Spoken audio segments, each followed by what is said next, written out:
Bonsoir à tous et bienvenue dans ce 20h30. Retenez tout d'abord que la présidente de la Commission de l'Union africaine vient d'adresser ses félicitations au président de la République, chef de l'État Issoufou Mahamadou, pour la signature par le Niger le 1er décembre 2014 de la Convention de l'Union africaine sur la coopération transfrontalière dite Convention de Niamey. La Convention de Niamey a été adoptée par la 23e session ordinaire de la Conférence de l'Union africaine en juin 2014 à Malabo, en Guinée équatoriale, et le Niger est le premier État membre à l'avoir signé.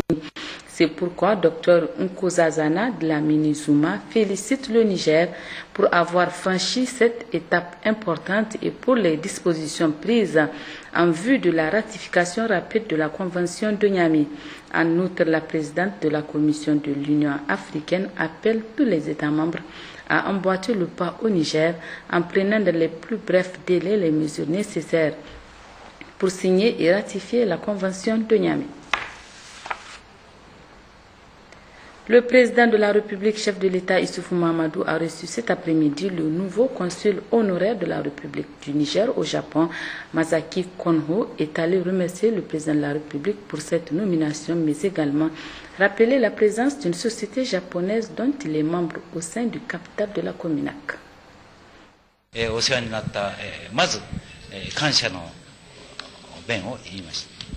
Nous avons d'abord remercié Monsieur le Président pour les aides que l'État de Niger a apportées pour nos activités minières, puisque notre société OIRD est présente dans votre pays depuis une quarantaine d'années.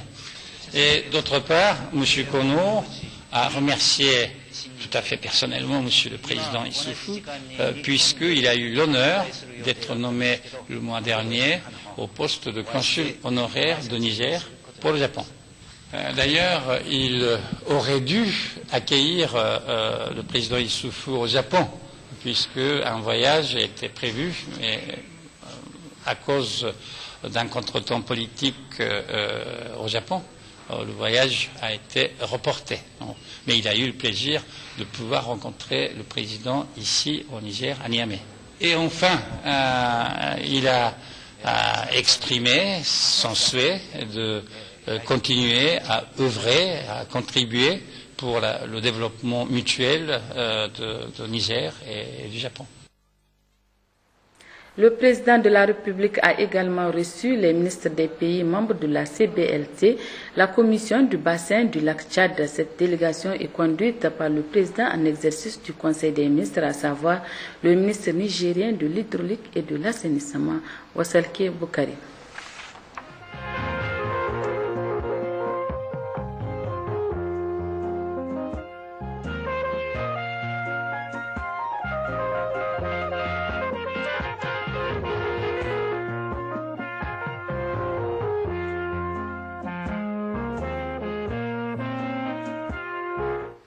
Ouverture ce matin à Niamey de la 60e session ordinaire du Conseil des ministres de la Commission du bassin du lac Tchad CBLT. Objectif principal de cette session, doter la Commission d'un programme d'activité et d'un budget pour faire face aux principaux défis. Les précisions avec Djouari Issiaka et Salif Garba. Cette rencontre de Niamey qui regroupe les experts, ministres et commissaires du bassin du lac Tchad revêt un caractère important. Le lac Tchad, autrefois source de bonheur pour les populations environnantes, tend à disparaître. La réunion de Niamey permettra en plus de la définition du programme d'activité et du budget, de faire également le point de la mise en œuvre des décisions et résolutions précédentes. Le choix de Niamey pour abriter cette séance de consultation et de concertation entre les ministres des pays membres de la Commission du bassin du lac Tchad sur les problèmes que rencontre le lac est un honneur et un privilège pour le Niger, a dit le ministre d'État, ministre du Plan, représentant le Premier ministre à cette session, avant de situer l'importance de ce lac pour les populations riveraines et pour la région. Le lac Tchad et son bassin hydrographique constituent un écosystème spécifique dans notre sous-région. Plus de 30 millions d'habitants de nos États membres, dont les activités économiques sont tributaires de cet espace géographique, y vivent et entretiennent d'importantes relations d'échange dans différents domaines. Malheureusement, au cours de ces dernières décennies, Nous assistons à la dégradation continue de cet écosystème avec comme corollaire la diminution de l'étendue du lac Tchad, de ses ressources et de ses potentialités. Et si cette tendance n'est pas inversée, il est évident que nous courons à terme le risque d'un assèchement du lac. C'est précisément pour éviter cet état de fait que les experts, les commissaires et les ministres des pays membres, avec l'appui des partenaires techniques et financiers, tentent de combattre à travers des plans d'action. Dans sa série de rencontres initiées pour échanger sur sa délibération déterminant les modalités d'accès des citoyens, des associations et des partis politiques aux médias publics, le Conseil supérieur de la communication a rencontré aujourd'hui les acteurs de la société civile. La synthèse avec Seyni Soumaïla Ibrahim et Bachir Haroun. C'est conformément à ses attributions et missions que le Conseil supérieur de la communication a délibéré sur les modalités d'accès des citoyens, associations et partis politiques aux médias publics. Une délibération qu'il porte ici à la connaissance des acteurs de la société civile.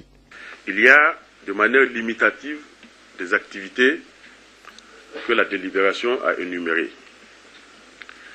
Il s'agit notamment donc des congrès, les congrès ou toute instance de l'association ou de l'ONG qui en tient lieu. Vous avez les déclarations, quand une association ou un gérant public une déclaration. Vous avez les meetings, les points de presse et les conférences de presse. Voilà ce que la délibération avait fixé comme activité. Donc, qui font l'objet de couverture à titre gratuit. Dans sa présentation linéaire, le président du CSA a aussi fait cas des catégories d'acteurs qui ne peuvent bénéficier de ces services de la part des médias publics. Mais cette obligation de couverture ne s'applique pas à la couverture de dissidence. S'il y a des dissidences au sein d'une association ou d'un collectif, les médias publics ne doivent pas couvrir cette activité-là. De même, les défections donc d'un syndicat au profit d'un autre, d'une association ou au sein d'une même association ne peuvent faire l'objet de couverture. La rencontre a tout naturellement été une opportunité pour les acteurs de la société civile de faire des observations et propositions au Conseil supérieur de la communication. La première dame, Dr Malika Issoufou, était ce matin dans la région de Tira où elle a procédé à une importante donation composée de vivres, moulins à grains, semences, moustiquaires imprégnés et motos-pompes d'une valeur de près de 200 millions de francs CFA. Elle a également lancé à Gauthier la campagne nationale de sensibilisation sur la maladie à virus Ebola dans les établissements scolaires sous le slogan « Ensemble, barrons la route à Ebola ». Nous y reviendrons plus en détail dans nos prochaines éditions.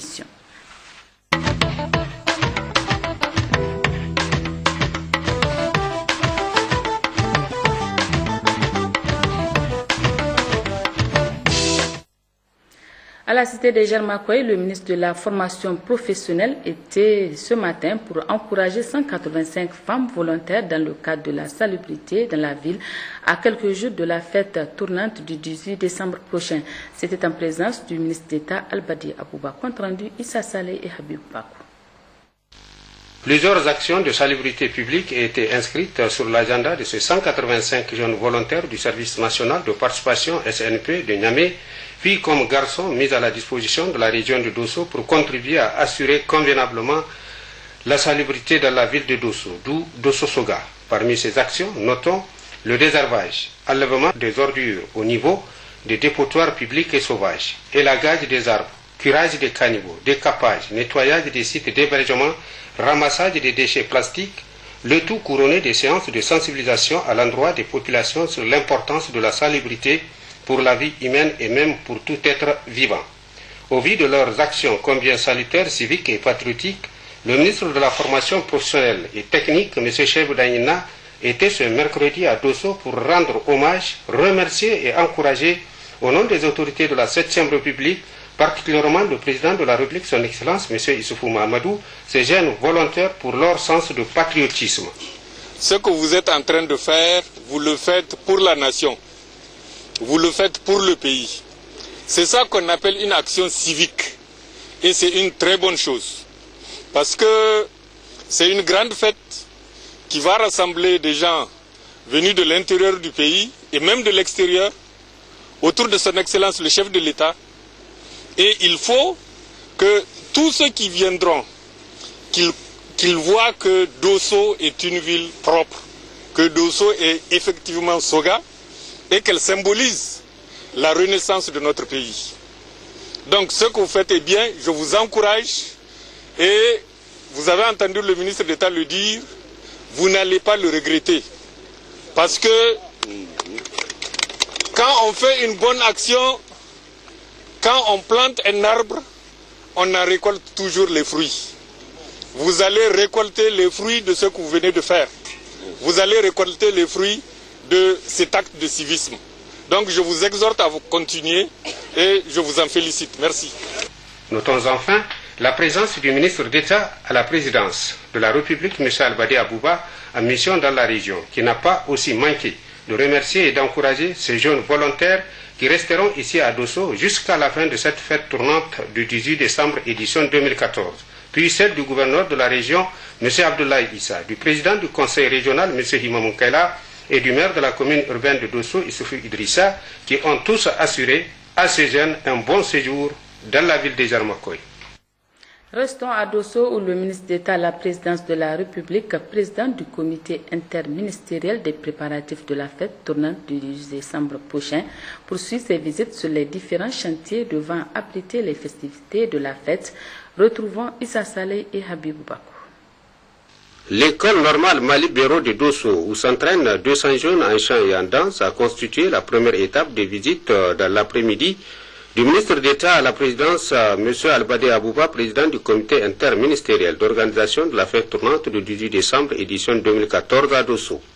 Ces jeunes ont reçu par la voix du ministre d'État, Albade Abouba, les encouragements et les salutations fraternelles des autorités de la 7e République, particulièrement le président de la République, son Excellence, M. Issoufou Mahamadou, avant de dire à ces jeunes qu'on attend d'eux de très bonnes prestations pour que cette fête de Sosoga soit belle, mais aussi une réussite.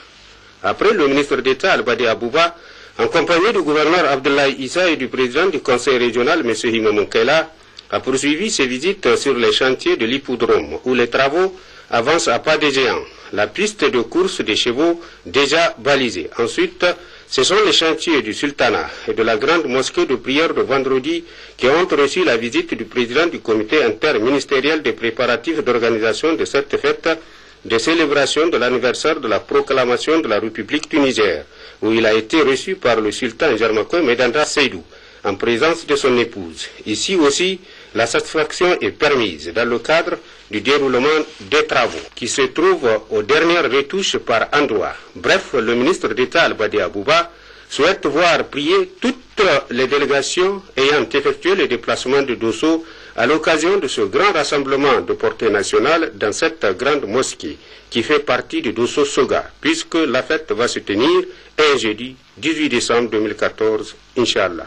Dans l'ensemble, nous sommes très satisfaits et évidemment, lorsque vous êtes en face des chantiers, il y a toujours quelques petites corrections qu'il faudrait apporter et vous savez certainement qu'à partir de la semaine prochaine, nous allons passer à la phase d'équipement d'un certain nombre de toutes les infrastructures qui sont déjà achevées et nous apprêter pour accueillir déjà les premiers participants. Et je pense que dans l'ensemble, on peut vraiment dire que les choses vont bon train et Inch'Allah, les festivités du 18 décembre à Dosso seront organisées dans de très bonnes conditions. Il est évident qu'il y a eu quelques préoccupations à un certain moment. Je prends l'exemple par exemple de la tribune et pour laquelle il y a eu beaucoup de commentaires. Aujourd'hui, je crois que le constat est clair et la tribune ne souffre plus d'aucune difficulté particulière. Sinon qu'elle sera, comme les autres infrastructures d'ailleurs, disponible le 18 décembre prochain, Inch'Allah. Il y a également un certain nombre d'autres infrastructures qui sont un peu plus difficiles. C'est le cas par exemple de la troisième tribune de l'arène de lutte qui est à 2 niveaux. Et vous savez, d'après ce qu'expliquent les techniciens, souvent pour laisser le béton se consolider, surtout les dalles sur lesquelles on va élever le 2e niveau, il faut un certain nombre de jours, donc il y a un délai obligatoire à respecter. Et donc nous sommes obligés de respecter ce délai, mais comme c'est une infrastructure qui n'aura pas à accueillir des compétitions particulières à l'occasion des festivités du 18 décembre, je crois que les travaux, même au-delà du 18 décembre, ou même s'ils ne sont pas terminés d'ici le 18 décembre, peuvent continuer de façon à ce qu'il n'y ait plus d'interruption et que cette infrastructure, ce joyau, qui est quand même le premier type d'arène qu'on est en train de construire au Niger, soit parachevé vraiment dans toute sa dimension. Et il y a également la nouvelle piste d'atterrissage, donc l'aérodrome de Dosso, dont les travaux ont démarré et je suis heureux de constater que cet aérodrome sera également opérationnel d'ici le 18 décembre. Et il est évident que c'est un travail permanent, donc autant des entreprises que des bureaux d'études, que des autorités administratives et coutumières, ainsi que l'ensemble de la population de Dosso. Et nous n'allons pas baisser les bras, ce n'est pas parce qu'il y a les festivités du 18 décembre qu'il faut laisser tous ces chantiers inachevés éventuellement. Donc même au-delà, s'il y a des bâtiments ou des infrastructures qui nécessitent un traitement supplémentaire, et nous allons reporter leur exécution sur l'exercice suivant et nous allons continuer de les traiter jusqu'à la finalisation complète du projet tel que l'a souhaité son Excellence Monsieur le Président de la République, chef de l'État. Et certainement que le Premier ministre lui-même, si son calendrier le lui permet, nous allons lui proposer de venir jeter un coup d'œil pour apprécier ces instructions lors du lancement des travaux le 31 mai 2014. Il est évident que les choses ont beaucoup évolué entre les terrains nus qu'on avait hérités à l'époque et toutes les infrastructures qui ont émergé entre-temps. Donc, vous savez, quand on suit soi-même une œuvre, on n'est pas toujours le mieux placé pour en apprécier la qualité ou la dimension.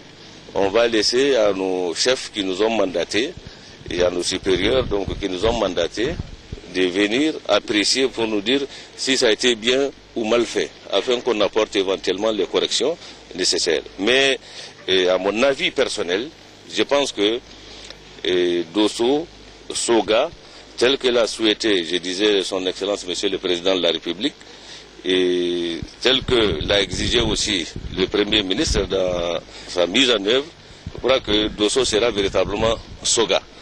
Et face Dieu aussi que les populations de la région et de la ville de Dosso s'en approprient sérieusement, et je crois qu'ils sont en train de le faire. C'est démontré par toute l'émulation qu'on a constatée à travers les actions d'assainissement, de salubrité. Et vous avez vu, avant-hier, il y a eu même des femmes qui se sont déplacées depuis Tillabéri pour venir donner un coup de main à leurs sœurs de la ville de Dosso. C'est un geste hautement symbolique et qui démontre le degré de fraternité qu'il y a entre les populations nigériennes sans aucune distinction. Et vous avez vu également tous les jeunes du service national de participation qui sont là actuellement à pied d'œuvre pour essayer de donner le meilleur d'eux-mêmes afin de rendre la ville encore davantage propre, et ce jusqu'au-delà des festivités du 18 décembre. Donc dans l'ensemble, je crois que les Nigériens conjuguent leurs efforts vers Dosso afin que chacun puisse apporter un petit plus dans la réalisation, en tout cas effective, des infrastructures, de l'assainissement, de la salubrité, et surtout de la qualité des festivités qui vont se dérouler, Inch'Allah, très prochainement. Nous avons visité les jeunes de la chorégraphie qui vont participer le 17 décembre, et je pense que aller voir déjà s'entraîner dans la joie et la fraternité, je pense que c'est déjà un très fort. qu'on est déjà en réalité en plein dans les festivités du 18 décembre. Il y a un certain nombre de choses que chacun de nous doit également apprécier. C'est le cas par exemple du don spontané que vient de faire le ministère de la Santé à l'endroit de ces jeunes qui sont actuellement à pied d'œuvre donc dans le cadre de leur chorégraphie. Et à peu près 300 et quelques moustiquaires imprégnés leur ont été distribués pour les protéger aussi des affres du paludisme, qui est une épidémie que nous connaissons tous.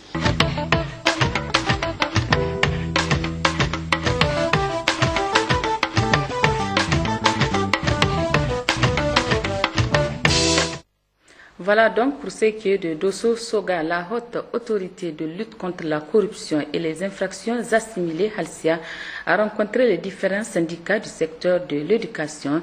Il s'agit à travers cette rencontre de trouver une solution sur les prélèvements anarchiques des cotisations syndicales. C'était en présence du président de la Halcia, le commentaire de Salamatou Mamandarabi. Cette rencontre d'échange entre la haute autorité de la lutte contre la corruption et les infractions assimilées à l'ICIA et les différents syndicats du secteur de l'éducation fait suite à la plainte portée par les enseignants par rapport au prélèvement anarchique des cotisations syndicales. Une rencontre initiée par la Halcia afin de trouver des solutions à même de pallier cette situation à travers le dialogue.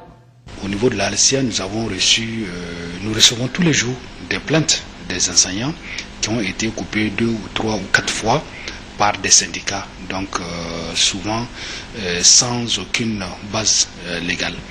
Et nous avons donc voulu traiter cette problématique-là en faisant donc venir les enseignants pour discuter avec eux, notamment donc les dirigeants syndicaux au niveau donc de l'éducation pour discuter avec eux et puis trouver une solution peut-être durable. Et nous pensons y arriver, Inch'Allah. L'objectif principal de cette rencontre est de rechercher une solution négociée avec les acteurs de l'école afin de résoudre le prélèvement anarchique des cotisations syndicales. Mais je pense qu'avec cette initiative, ça nous permettra quand même de faire des propositions pour que dorénavant, qu'aucun enseignant ne puisse être coupé 2 fois, 3 fois dans l'année. Parce que comme on le dit toujours, l'adhésion à une structure syndicale est libre et volontaire.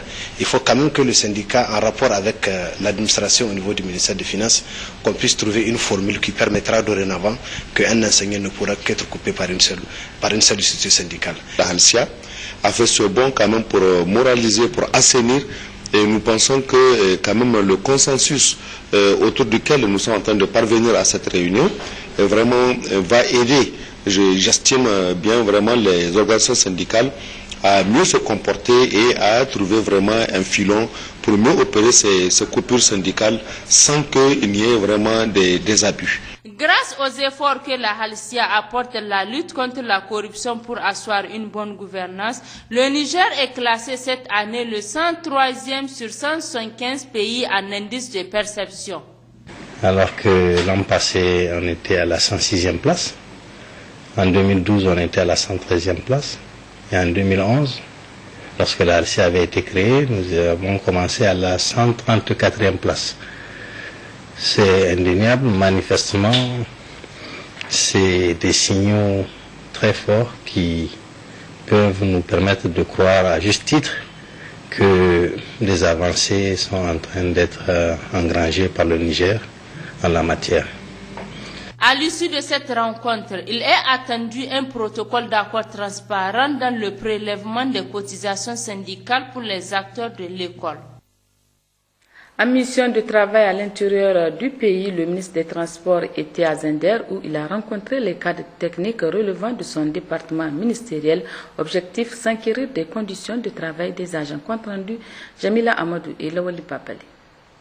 Au niveau de la direction régionale des transports, première étape de cette visite, des informations ont été apportées par le directeur régional des transports par rapport aux initiatives prises au niveau local pour le bon déroulement des activités. Séance tenante, le ministre Saleh Seydou a apporté des réponses en ce qui concerne les préoccupations de la direction. Ça n'est suivi la visite des locaux de la direction où Saleh Seydou a également reçu des explications concernant le bon fonctionnement de cette dernière. L'aéroport international de Zender a constitué la deuxième étape de cette mission. Là aussi, les cadres techniques n'ont pas manqué d'expliquer les activités menées au sein de leur direction. Le ministre a également visité le site réservé au déroulement des travaux du mur de clôture du domaine de l'aéroport, pour lequel il a donné des instructions à l'entreprise en charge de cette question en ce qui concerne le bon déroulement des activités. La fin de cette visite a été sanctionnée par une interview accordée par le ministre Saleh Seydou à la presse. Nous avons visité ce matin la direction de transport, une direction qui a beaucoup d'initiatives. Mais je pense qu'il faut introduire de nouvelles activités dans cette direction, à savoir conformément aux attributions nouvelles du ministère de Transport, à savoir effectivement les aspects de transport maritime, les aspects de transport ferroviaire et des aspects de transport fluvial. Je crois qu'avec l'appui du sultan, du gouverneur et des autres partenaires, ils sont arrivés à trouver un nouveau système de modèle de transport que nous avons vu, qui s'appelle le taxi tricycle. À la direction de la météorologie, il faut dire que très sincèrement, ils sont très bien équipés. Nous avons trouvé aussi des agents très disponibles, des agents très expérimentés, qui nous ont donné toutes les explications nécessaires. L'aéroport de Zander et de Maradi font désormais partie des aéroports qui vont être mis aux normes OACI. Nous allons un grand programme de modernisation de l'aéroport de Zander. Le président de la République a fait un objectif. Nous avons déjà estimé le budget à environ 37 milliards de francs CFA. Je pense que la réhabilitation veut dire quoi? La réhabilitation veut dire qu'il faut construire effectivement, peut-être allonger la piste, peut-être construire de nouvelles pistes de taxiways, moderniser, disons, bitumer encore la piste actuelle, mais construire aussi des aérogars. Retour à Niamey, où dans le cadre des activités organisées à l'occasion de la célébration de la Journée mondiale de lutte contre le sida, édition 2014, la maison d'arrêt de Niamey a servi de cadre ce matin au lancement des activités de la campagne régionale de lutte contre ce fléau. C'est le ministre de la Justice qui a présidé la cérémonie en présence du gouverneur de la région de Niamey. Compte rendu, Ismaël Daouda et Issoufou Suleiman. Le choix pour le lancement de cette campagne régionale de lutte contre le sida est porté sur les mineurs détenus à la prison civile de Niamey, milieu qui enregistre le fort taux de prévalence concernant le VIH qui est de 6% d'après l'enquête de surveillance de seconde génération de 2011. Il en est de même pour la tuberculose avec 0,75%, soit 6 cas sur 804 détenus. C'est ainsi que les actions entreprises seront focalisées sur la sensibilisation à travers une conférence débat suivie du dépistage et du traitement du VIH comme moyen de prévention. Au regard de ces chiffres, la coordination nationale a tenu à cibler cette année ce groupe pour commémorer la Journée mondiale de lutte contre le sida en visant 4 objectifs, à savoir la communication pour un changement de comportement, la connaissance du statut sérologique, la recherche active de la tuberculose et la prise en charge systématique et gratuite de tous les cas positifs. Ces actions qui cadrent parfaitement avec notre thème de la journée, combler l'écart par la stratégie tester et traiter, nous permettront de toucher le maximum de détenus pendant ces 4 jours. Toutes ces actions sont initiées dans le but d'atteindre les 3 zéros, c'est-à-dire 0 nouvelle infection, 0 discrimination et 0 décès liés au VIH-Sida.